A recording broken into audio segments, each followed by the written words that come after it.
Добрый день, дорогие любители античности. Сегодня мы будем говорить о городе Афродисиасе. Античный город, расцвет которого пришелся на рубеж эр и который оставил мощнейший след в истории этого региона. Причем след не военный какой-то, жестокий и прочее, а именно культурный след. След мастерства своих художников и след собственной философской школы. И хотя в городе не так уж много чудес, требующих особого внимания, я все же нашел то, о чем вам еще никто не рассказывал. Ну и начнем, пожалуй, мы, как обычно, со входа. А на входе у нас тут целое кладбище. Вас встречает порядка сотни великолепно выполненных саркофагов в корейском стиле. Однако, как это ни странно, большинство из них выполнены из известняка. И украшены они такими тематическими сюжетами, которые очевидным образом указывают на род занятия или увлечения покойного. Некоторые саркофаги обработаны полностью со всех сторон, что подразумевает установку их на какие-то особые пьедесталы, чтобы их могли обходить и осматривать люди. А некоторые, как и везде, одна сторона у них остается необработанной, что, видимо, просто удешевляет стоимость. Ну и, конечно же, в обязательном порядке кривые, косые надписи на греческом. Как я говорил, видимо, на саркофагах изображали либо характер, либо род занятий усопшего. Вот здесь вот, например, изображены гарпии с двух сторон на женском саркофаге, а по углам тетки, кому-то грозящие кулаком. Видимо, был такой заказ несчастного страдающего мужа. На следующем участке мы видим более художественно выполненные саркофаги и также три больших заготовки для мужских саркофагов. До недавнего времени я считал, что это такие особые какие-нибудь воинские, мужские, суровые саркофаги. Сравните их, например, вот с этими изящными и небольшими женскими. Но после того, как я здесь увидел вот это, то многое встало на свои места. Это оказались просто заготовки, которые впоследствии, видимо, по индивидуальному заказу уже обрабатывались в соответствии с уровнем оплаты. Ну и это как бы логично. Покойник это хоронить надо быстро, поэтому брали заготовку, хоронили, а потом уже по мере поступления денежных средств, так сказать, украшали его саркофаг. Саркофаги поражают разнообразием декора, вот часто встречающиеся изображения медузы Горгоны на торцах, плакальщицы. И вот здесь мифические персонажи, Пан, играющий на флейте, аккомпанирующий ему в бубен какой-то человек. Скорее всего, здесь Дионис с гроздью винограда, а это вечно что-то ворующий Геракл. Все это действо происходит между классических витых колонн с капителями Коринфского ордера, и между колоннами сидят римские орлы. Конкретная каша. Ну и при острой финансовой недостаточности можно было похоронить любимую супружницу вот в этом скромном БУ саркофаге женском, с которого предварительно сбивались надписи, посвященные прежней хозяйке. Далее идем мимо выкладки с барельефами Медузы Горгоны, корнукопии, различных артистических масок, богини Луны Селены, впоследствии ставшей Артемида, еще впоследствии Гекатой. Это не Геката, это Аполлон. Все это были потолки перекрытия античных сооружений. А вот как в эту компанию нечистой силы угодил Сократ, я ума не приложу. И следом тут во дворике прикорнули обломки больших мужских саркофагов, вот как раз с этими гирляндами. Ну, есть и женские с изображением Афродиты, но в основном вот мужские все. На них изображены их портреты и, как правило, медуза Горгона. А они мужские, большим разнообразием не отличались. Ну и дальше нас дорога ведет к такому огромному, большому, античному пирожному. Это так называемый тетрапилон, являющийся, ну, таким видом триумфальной арки, который сооружали на особо значимых для города перекрестках. Был построен во втором веке нашей эры, уже во времена римского владычества, но что-то мне подсказывает, что он был собран из более ранних частей, потому что уж слишком впечатляющий разнобой здесь применен.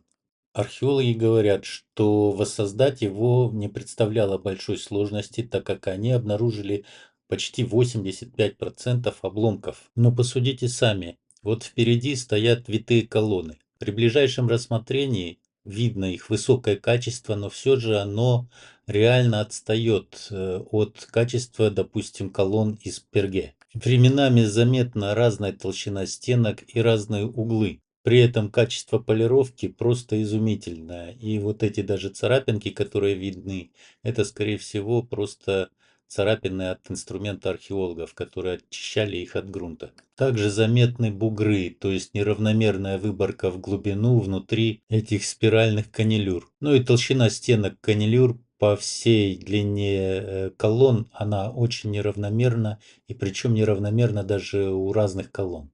А вот эта вот колонна вообще имеет резьбу в обратную сторону. То есть везде, в каждом секторе резьба колонн сводится вверх навстречу друг другу. А у этих двух параллельно. Вот посмотрите, как это выглядит на фотографиях двух разных пилонов. Ну и сама она на 3 сантиметра тоньше остальных. То есть получается, в одном строении присутствует 4 вида колонн. Причем из разного материала и разного размера. И вдобавок еще с разными капителями. Единственная античная вещь здесь – это трапециевидные ворота, которые сиротливо стоят посреди всего этого праздничного великолепия и совершенно не вписываются в общую концепцию сооружения. Вот на этом скриншоте я их немножко подсветил, чтобы было понятно, о чем речь. Витрувий бы руки пообрывал за такие дела, а неподалеку лежит запасная часть от этого тетрапилона, которая, видимо, ну совсем никуда не подходила. Хотя символ на ней очень интересный, и я такого еще не видел никогда. Это как бы 4 птицы, 2 пары птиц. Может, кто знает, что означает этот символ? Очень интересно было бы узнать. Ну а мы подходим к основному, именно античному сооружению города, и чье имя он и получил – храм Афродиты.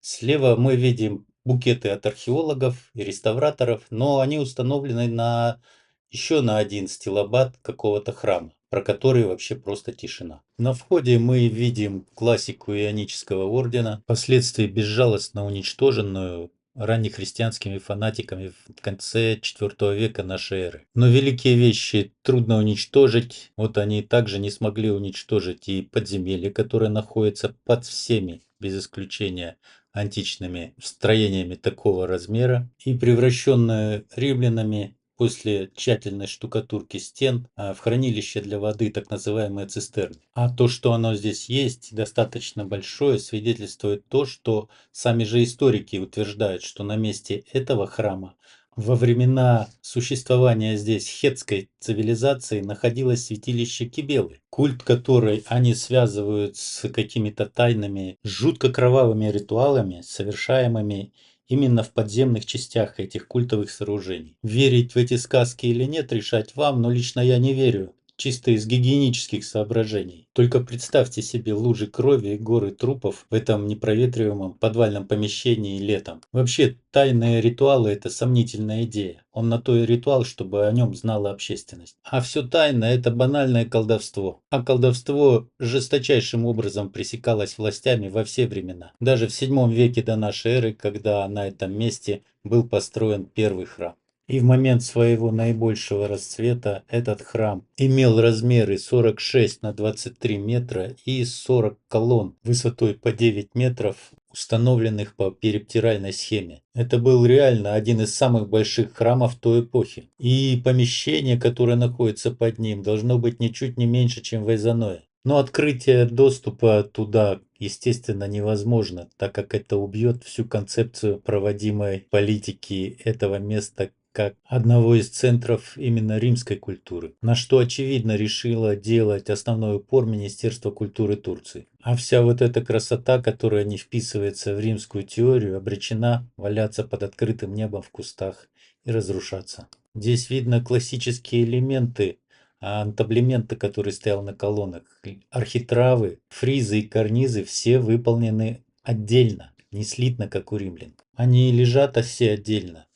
Вот посмотрите, какой замечательный карниз с такими протогаргульями, из которых вытекала вода, стекающая со скатов крыши. А кончики листьев пальмет, они опущены вниз, что указывает на 3-4 век до нашей эры. И если смотреть внимательно, то этих несоответствий здесь масса. Посмотрите, как резко контрастирует мраморное сиденье с львиными лапами, сделанный из прекрасного местного мрамора с голубыми прожилками, с тем, что нагородили сверху, так же, как и резко контрастируют тумбы, стоящие на скене, с известковыми блоками позади них. Когда-то весь Булефтерий находился под крышей одного единого здания. Согласно данным последних раскопок, он был идентичен по размеру с Булефтерием в Кибире. А то, что мы видим сейчас, это всего лишь нижний ярус, 1/3 от всего Булефтерия. Посмотрите, какие замечательные львиные лапы обрамляют ступеньки, идущие вниз. И все эти плиты, они обработаны моим любимым инструментом, который некоторые называют троянкой. А для меня всегда вызывает удивление, почему такие продвинутые в материаловедении римляне ее не применяли, а с завидным упорством продолжали лупить по мрамору бучардами и зубилом. Как пишет Булефтерий, был разрушен в первом веке землетрясением, и его уже восстановили римляне в том виде, в котором мы его видим сейчас, без крыши и с только первыми рядами сидений. Но как смогли, и на том спасибо. Такие же несоответствия в качестве материалов и работы наблюдаются и в районе римских терм, так называемых банях Адриана. То, что к этому руку приложил Адриан, видно по статуе голого мужика. Подробнее о наклонностях Адриана вы можете узнать в сети. И вот для меня загадка, что как город какой античный не возьми, везде там именно к термам, к баням приложил руку именно император Адриан. Видимо, у него бзык был на этой почве. Баня здесь реально огромная, сразу видно на несколько сотен человек, и получается действовала она несколько веков. Это видно по так любимой византийцами шахматной мозаике, собранной из обломков облицовочных античных плит, которыми были облицованы вот эти вот стены, собранные из мегалитов и впоследствии уже подработанные немного римлянами. Строили и перестраивали это все многократно, при этом использовали самые различные материалы, начиная от обломков мраморных античных зданий и кончая плинфой и каким-то местным камнем, очень похожим на песчаник, но невероятно красивым, переливающимся. Я его уже показывал в первом фильме про ксант. Если кто знает название этого минерала, пожалуйста, сообщите в комментах. Особо останавливаться на этом византийском хардкоре я не хочу. Единственное, сейчас мы сходим посмотрим облицовку из мраморных плит большого размера. И дальше пойдем в очень интересное место, которое во многом изменит ваше представление о том времени. Ну и вот подходим и видим, что все это здесь сделано как попало, в римском стиле, да, видите? Все плиты разнобойные, складывали их как могли. Вот это вот темно-голубые плиты, это вот местный знаменитый темно-голубой мрамор. Белый и вот такой голубой здесь были месторождения. И благодаря этому камню изделия из Афродисиаса имели очень высокую цену и были очень популярны в древнем мире. И здесь даже была своя скульптурная школа. А мы сейчас подходим к так называемому Тепидарию.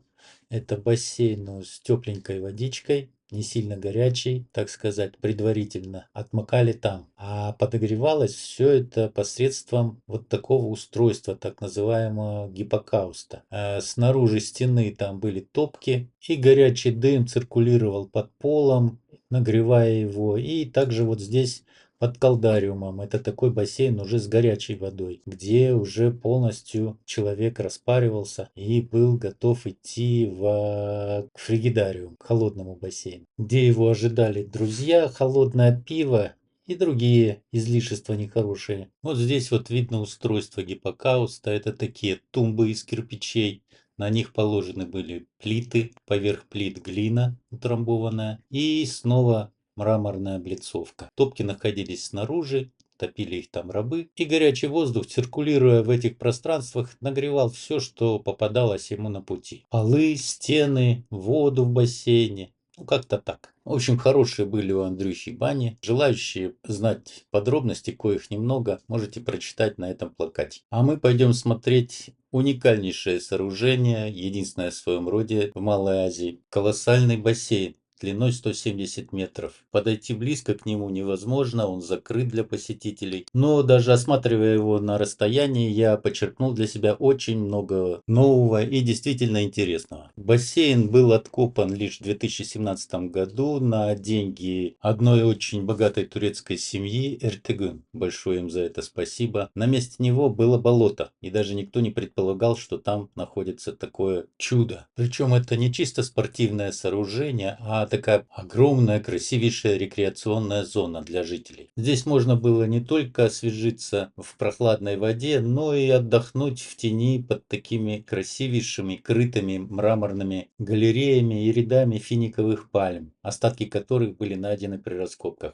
Фризы этих галерей украшены изображениями театральных масок и каких-то лиц. Они все разные. И сама эта идея напомнила мне чем-то идею терракотовых воинов, не похожих один на другого, найденных в Китае. А пока давайте-ка обсудим экономику Древнего Рима. Рядом с этим бассейном находится собрание вот таких стендов, на которых мы видим перевод знаменитого эдикта о ценах императора Диоклетиана. Этот указ регламентировал цены на более чем 6 тысяч товаров народного потребления и предельную заработную плату основных категорий специалистов народного хозяйства Римской империи. И фактически это бесценные данные, по которым мы можем узнать, сколько зарабатывали жители Древнего Рима, сколько они тратили, могли ли они прожить на эту зарплату, ну и стоимость на основные предметы потребления и предметы роскоши. Причиной издания этого указа явилась стандартная грабли, на которые наступали почти все правители во всех странах. Так как золота и серебра было ограниченное количество, они начинали печатать медную монету или бронзовую, подделать которую было проще простого. В результате накузнечили столько много денег медных, что их номинал стал дешевле материала, из которого они были изготовлены, что привело к безудержному росту цен и недовольству среди населения. Вспомните медный бунт на Руси при царе Алексее Михайловиче. То же самое. Но так как устанавливать твердые цены по всей огромной империи в условиях разгула рыночной экономики, причем настоящей такой, затея не очень умная, то она с треском и провалилась через несколько лет. И хоть указ был выбит на каждом углу Римской империи, до нас дошли лишь его фрагменты, и лишь недавно только эти фрагменты из разных городов удалось собрать воедино. По преамбуле к указу видно, что император пытался ограничить жадность торговцев и за нарушение указа установил смертную казнь. И хотя указ ничего хорошего Римской империи не принес, по ней мы можем судить об уровне цен, которые были зафиксированы на момент указа. Итак, давайте оценим, способна ли была семья из 4 человек прожить на зарплату двоих. Для расчетов возьмем минимальную потребительскую продуктовую корзину Евросоюза. Итак, приступим. Вот таблица с минимальным набором продуктов. Указана норма на одного человека в год. И все это я вывел в стоимости в римских динариях. Чтобы было понятнее, все цены в последующем будут указаны в долларах, которые я вывел, исходя из стоимости золота тогда и сегодня. Вот здесь приведены цены на некоторые продукты. Удивляют цены на куриц. Видимо, их не ели, а держали чисто для яиц. Удивительно дешевые орехи и мясо. Меня сначала удивила безумно дорогая одежда, но потом-то я понял, что ведь каждую ниточку приходилось прясть отдельно, вручную, поэтому, видимо, было много кожаной одежды. Выделанная кожа стоила гораздо ниже. Вот цены на животных довольно-таки высокие, надо сказать. Беговой конь стоил порядка 75 тысяч долларов, как и сейчас. Из стройматериалов поразила цена на лес. А стекло оказалось вполне приемлемым, вопреки утверждениям историков о его дороговизне. Здесь, кстати, указана цена за стекло высшего качества. Стоимость на металлы. Удивила цена на бронзу, ниже меди и латуни. Я сначала думал, какая-то ошибка, но потом подумал и понял. Уже везде доминировало железо, а бронзу никто не делал, это просто переплавляли старый лом. По ценам сразу видно, почему победило железо. Так как рабство уже в IV веке изжило себя и сохранилось только в самом Риме, стоимость на рабов была колоссальна. Приобрести и содержать раба могли позволить себе только очень богатые люди. При такой низкой стоимости труда раб себя просто не окупал. Также выбитый в камне указ Диоклетиана опроверг теории историков о том, что средняя продолжительность жизни римлянина была в районе 35-37 лет. Посмотрите на стоимость рабов в зависимости от возраста. Получается, дожить рабу до 60 лет было вполне себе нормально. Их же вроде как и голодом морили, и истязали каждый день, привязав к столбу. Давайте посмотрим, что зарабатывали люди в то время. Вот прекрасная работа, сам бы раскрашивал за такие деньги. Что интересно, его зарплата такая же, как у скульптора, который высек эту статую. И уж совсем была несравнима с зарплатой каменщика. Но тут кто на кого учился, сори. Мозаичник почему-то оказался хуже оплачиваемым, чем вот этот вот маляр по скульптурам. Видимо, раскраска статуи была работа для блатных. А вот бедный цирюльник должен был брить бороды и подстригать по 50-60 человек в день, чтобы хоть как-то заработать денег на семью. Его питанием никто не обеспечивал. С учителями та же проблема, что и сейчас. Зарплаты не ахти какие. Нужно было как-то умудриться набрать классы по 25-30 человек. А вот работа неквалифицированного ассенизатора, чистильщик клоаки. Но все равно у него было питание. Все, что требовало раскрашивания, почему-то очень хорошо оплачивалось. Удивительно. Я видел вот эти их росписи по стенам, они весьма примитивны. Не пойму, в чем была сакральность этого ремесла. Опять стоимость неквалифицированного труда для не особо одаренных умом. Портному тоже требовалось постараться, чтобы заработать нормальные деньги, и то, что ему платили зарплату, свидетельствует о том, что уже были ателье. Вот еще одна работа по интеллекту, сравнимая с перетягиванием каната, но, кстати, вполне себе приемлемая для подростков в черте города. Самые трудяги — это каменщики и пекари. $25 в день плюс пансион. Значит, были частные пекарни. Ну да, ведь часто по праздникам император бесплатно раздавал хлеб всему населению городов. Также очень почетная работа столяра и плотника. Но почему-то довольно невысоко оплачивали ее. Вроде тот же плотник, но он уже более квалифицированный, поэтому получал гораздо больше. И Рим ведь был довольно такой сильной морской державой. Кузнец в античные времена считался связанным с богами и колдовством. Он мог не только подковы гнуть и ковать, а еще и зубы рвать. Видимо, работы было много, поэтому его никто на работе не кормил.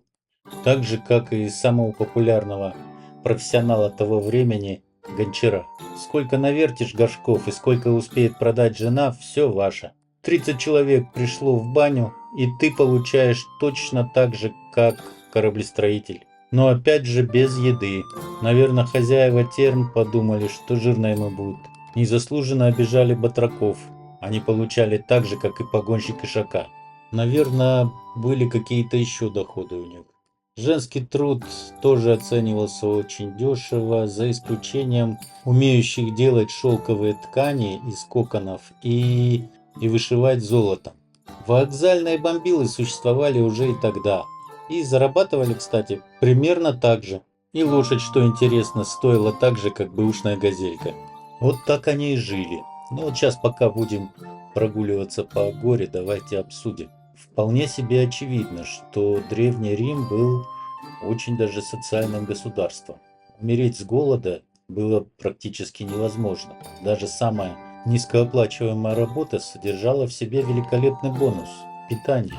То есть затраты на питание в семье были только на детей, если работали двое. Но с такой зарплатой можно было прокормить только 2-3 детей, не более. И это подтверждается как раз тем, что в 3-4 веке в Римской империи был демографический кризис. И хотя я оценил все чисто из стоимости золота, без всяких заумных экономических расчетов, мое предположение оказалось очень верным. Более того, даже цены по отношению к зарплате оказались почти точно такими же, как современные. Разве что одежда стала дешевле, а зато стало дороже питание, мясо, например. Вместо раба сейчас примерно за те же деньги люди покупают себе какую-нибудь БУ машинку. Даже таксисты-бомбилы примерно берут такую же плату за километр. Также большинство живет на арендном жилье и зарабатывает примерно столько же. Ничего по большому счету не изменилось за 2000 лет. Простой работяга не может накопить ни средств на обучение детям, ни средств на жилье приличное, ни на обеспеченную старость. Как жили 2000 лет назад, так и живем до сих пор. От зарплаты до зарплаты.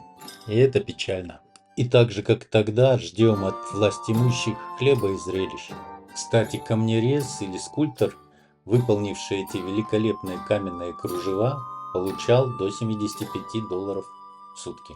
Ну и теперь, вооружившись данными, мы вполне себе можем прикинуть, сколько же стоило в динариях и, соответственно, что гораздо проще считать, в золоте, возведение таких огромных сооружений, как, например, стадион, куда мы пойдем позднее, или даже вот этого, хоть и небольшого, всего на 7000 человек, амфитеатр. Этот амфитеатр расположен за вот такой вот притеатральной площадью, где, скорее всего, выступали бродячие артисты и циркачи. Вот. И он является одним из самых хорошо сохранившихся на территории Малой Азии. Справа от входа здесь выложены карнизы и фризы, которые стояли вот на этих вот колоннах из прекрасного мрамора. Колонны старые, доримские, у них отчетливо просматривается энтазис.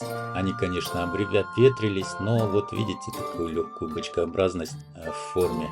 Римляне делали уже прямые колонны, без излишеств. Вообще, достижение римлян в том, что они перевели строительство из штучного в массовое путем применения бетона и кирпича. В отличие от своих античных предшественников, которые делали все, в общем-то, не так уж и пышно, как они, но более тщательно и на века. Вот видите, архитравы, фризы и карнизы все порознь. Это до Рима. А вот здесь вот мы видим вообще тритонов, редчайшие создания. Но еще здесь присутствуют три символа, которые являются самыми древними в истории человечества. Это бык, цветок с 6 лепестками и шишка. Не хватает только грифона. Как я говорил, я собираю материал для фильма о символах. Так вот, чем больше я его собираю, больше узнаю о них, тем все больше и больше откладывается срок выхода фильма, так как некоторые символы уходят в такую лютую древность, что становится не по себе. Ну а мы давайте осмотрим амфитеатр и прикинем, сколько же он стоил. Вот здесь вот вип-ложа с андреевским флагом. Не знаю, что означает этот символ, но он часто встречается. Как бы скрещенные копья. В сиденьях видны отверстия специальные, которые некоторые называют подстаканниками. Это места, куда втыкались жерди для тентов, чтобы была тень. Весь амфитеатр сложен из великолепного мрамора, темно-голубого и чисто белого, все с местных месторождений. И так как он гораздо тверже известняка, наверное, поэтому и амфитеатр больше сохранился. Арена довольно небольшая, и то, что кресла, так сказать, бизнес-класса стоят на первом ряду, это лишь доказывает то, что здесь не было гладиаторских боев. Ну, максимум были только выступали борцы и всякие скоморохи, потому что вряд ли бы сидели богатые люди в непосредственной близости от разгоряченных и машущих мечами и копьями гладиаторов. Давайте посмотрим на скену. Скена явно расширена. Это видно по вот этой вот лестнице, по которой зрители, в принципе, могли бы даже выбежать на ее середину. Поэтому, видимо, актеры старались и играли хорошо. Но я думаю, здесь даже объяснять нечего, где античка, а где римское творчество. Тут даже место вот коня привязывать. А все плиты обработаны тем самым моим любимым инструментом, который некоторые называют троянкой. Но никто не может объяснить, почему зубчики этой троянки не сминались от ударов и каким образом их затачивали. Или хотя бы изготавливали, так как ножовок по металлу еще не было. И этим инструментом обработано все вот это вот лежащее великолепие, как я их называю, горы неопознанных трупов. Это все делали до римлян, поэтому это все валяется. так как не вписывается в общую римскую концепцию. Этого места нет даже на генеральном плане раскопок Афродисиаса. На этом месте просто белое пятно и дорожки для туристов. Поэтому по этой вот как раз дорожке отмеченной мы пойдем к так называемой стене тысячи лиц и попробуем разгадать еще одну загадку. О носолобости изображений существ на скульптурах античного времени. Эти античные фризы с лицами раньше располагались поверх колонн, которые рядами стояли вокруг бассейна. Что же примечательно в этих лицах, которые все совершенно разные и которые изображают от театральных масок и лиц каких-то антропоморфных существ до странных, идеально симметричных лиц, у которых отсутствует переносица и у которых глаза засажены в глубину черепа примерно на 4 сантиметра от переднего края носовой перегородки. А сам нос переходит в лоб абсолютно ровно. То есть без присущей всем человеческим расам специфической ямки вместе перехода носа в лоб. И какой бы большой у человека не был нос, но в лоб он переходит именно через ямку. При этом образуется тогда горбинка. Все разговоры, что это греческий профиль, греки так видели, классическую красоту и прочее, мимо кассы. Эта ямка на переносице служит для того, чтобы обеспечить трехмерное изображение и определение дистанции даже при максимальном повороте глаз вправо или влево. Глаза впереди черепа и взгляд, направленный вперед, обеспечивают определение дистанции до добычи. У травоядных же глаза расположены сбоку, но они на выкате и обеспечивают такие две полусферы, которые мозг потом соединяет воедино. Эта конструктивная особенность обеспечивает им раннее обнаружение нападения со стороны прямо смотрящих хищников. Так вот, к чему это я? Среднее расстояние в этих носолобых скульптурах до глаза от переносицы примерно полпальца, что примерно в 2 раза больше, чем у обычного человека европеоидной расы. То есть у человека примерно 2-2,5 сантиметра, а у носолобых 4-5. Поставьте себе палец на нос, на переносицу и попробуйте посмотреть в сторону. Ваше поле стереоскопического зрения снизится почти в 2 раза. То есть ваша результативность как охотника и хищника снизится. Также не по-человечески выглядит вот эта резкая грань при переходе лба к глазницам, как и размер глаз и некоторый их поворот в стороны. Возле этих лиц одна женщина сказала, что, возможно, это делал просто один мастер, и у него был такой стиль изображения лиц. Но я тут же нашел ей один блок, на котором было и носолобое лицо, и обычное человеческое. Как по мне, так это явно другая генетика. У человека над глазами всегда присутствуют надбровные дуги, а у этих существ их нет от слова совсем. И при этом какая-то странная условность в изображении для древних мастеров, которые вырисовывали буквально каждую деталь человеческого тела, каждую мышцу. И что интересно, именно с такими лицами изображены, видимо, боги. А вот уже изображения с более человеческими лицами являются уже детьми богов от людей. И не только от людей, о чем свидетельствует масса древнегреческих мифов. Причем именно эти нечеловеческие черты заметил не я один. Их замечают давно, и масса гипотез на эту тему. От инопланетного происхождения до того, что это вполне могли быть роботы-андроиды, потому что лица уж очень схожи.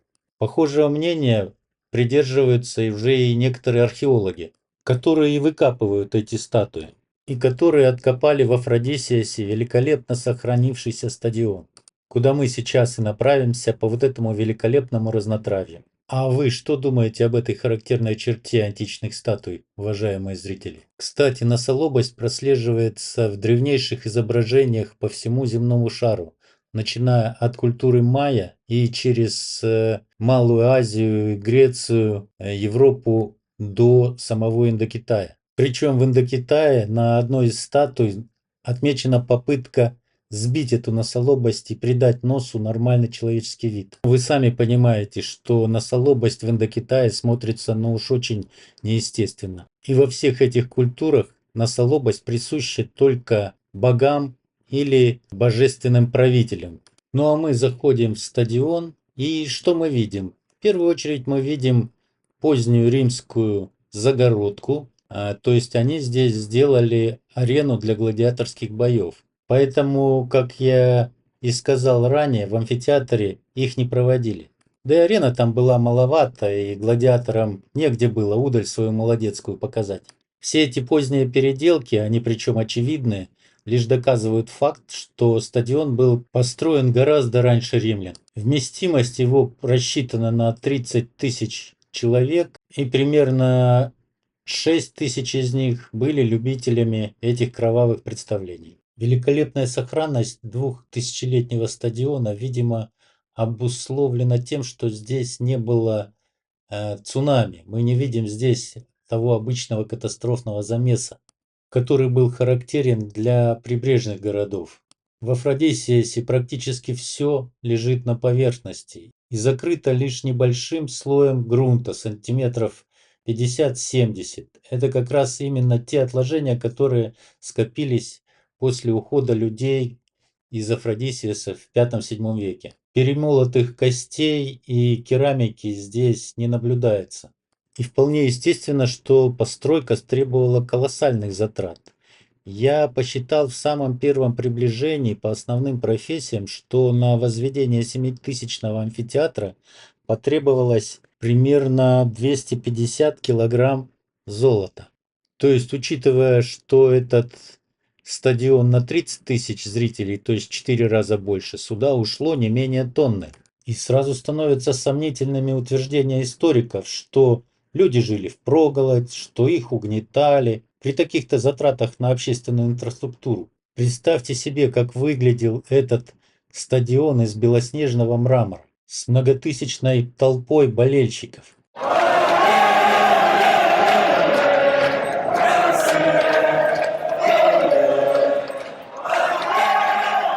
Ну а мы будем уже выдвигаться к выходу, потому что там еще осталось немало интересных вещей. И опять не могу не обратить ваше внимание на вот эту вот красоту.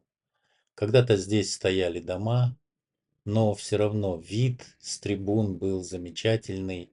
Вообще умели древние выбирать себе место для массовых мероприятий. Каких-то 1,5 километра по жаре, и вот она, наконец, долгожданная тень.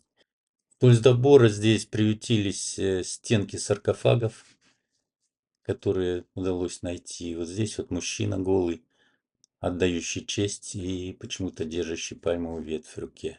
А рядом еще одна стенка, и обратите внимание на лица. Никакой носолобости, детали проработаны, даже видно мимика и лица, в отличие от носолобых. Я обратил внимание именно на это. Ни на одном саркофаге нет носолобого изображения. Может быть, потому что носолобость была признаком бессмертия? Какие бы носы не были у этих барельефов, у них всегда ямка на переносице имеется и имеются надбровные дуги. Не первый раз вижу изображение на саркофагах голого мужика, идущего в атаку на кабана. Причем они, судя по всему, намеренно раздевались, потому что одежду они всегда держат в другой руке. Видимо, это считалось особой крутизной и шиком. Хотя, с другой стороны, в тоге идти бороться с кабаном или медведем – это, конечно, дело гиблое. И опять лицо у него чисто человеческое, со всеми подробностями. А вот замечательная ванна. Я как-то даже и не предполагал, что были ванны в то время. Думал, все это ограничивалось термами и бассейнами. А тут прямо вот смотрите, какая красота. И если бы она была целая, я думаю, даже современные модницы установили бы себе ее в квартирах. Здесь вот снова на саркофаге изображение быка, шестилепесткового лотоса и шишки. Это очень древние символы. Здесь вот гарпии, то есть птицы с женской грудью. Лица, видно, были сбиты в последующие времена. Вот, как языческие символы. Но гарпии всегда они парные. Вот они с двух сторон стоят. Здесь и где они находились, конечно, это все не ясно. И вот что я еще заметил. Здесь несколько типов саркофагов. Вот, допустим, вот на такого типа саркофага с амурчиками, вернее, эротами, не присутствуют символы быков, шишек и шестилепесткового цветка. Зато на них обязательно присутствует изображение носолобой медузы. Но причем носолобость у нее такая не очень отчетливая, потому что все-таки она была смертной, хотя и океанидой. Вот смотрите, еще интересный факт. Встречаются недоконченные саркофаги, хотя текст эпитафии уже нанесен. То есть, видимо, все это оплачивалось в рассрочку. Как вот здесь. Сверху сделаны статуи, то есть основные затраты понесены, наиболее дорогая часть. Но, видимо, деньги у людей кончились, и они отложили на потом оформление уже нижней части. Здесь стандартная заготовка. Кстати, недавно прочитал глупую гипотезу, что вот эти боссы по краям крышки саркофагов, они служили как бы местом жертвенного поливания вином при поминальных обрядах. Но это классические выдумки историков, понятия не имеющих о химии, физике и других технических дисциплинах. Эти сказочники-гуманитарии, в жизни не державшие ничего тяжелее, ручки, скажем так, в своих руках, настолько запутали историческую науку, что дальше уже некуда. Лить на крышку известнякового саркофага кислоту – это значит через несколько лет проделать в нем собственными руками дырку. Вот опять видите саркофаг с быками и шишками, но на нем нет и ротов, и изображения горгоны. В общем, при пристальном рассмотрении и наблюдательности можно найти массу интересного даже в саркофагах. И в завершение еще одна загадка. Вот эти кувшины, они сделаны из мрамора и из известняка. Вопрос зачем? В чем преимущество каменного кувшина из известняка перед таким же, но керамическим? Ведь керамический гораздо практичней, нейтрален к содержимому и легче, но и гораздо дешевле. Жду ваших гипотез в комментах и лайки под видео. А мы на выход. Пока-пока.